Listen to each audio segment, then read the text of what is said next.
Hello বন্ধুগণ, সবাই কেমন আছেন? আশা রাখি আপনারা সবাই ভালো আছেন। আমরাও খুব ভালো আছি। আজকে রান্না করব মাংস। আজকের মাংসতে কয়েক পিস হাড্ডি আছে আর করকরা মাংস।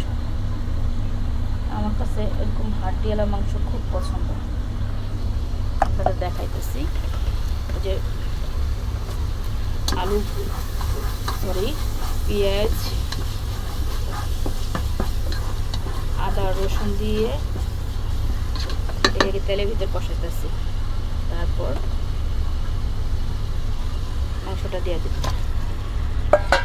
আজকে সাদা রান্না করবো, আজকে মশলা কম দিয়ে খাবো।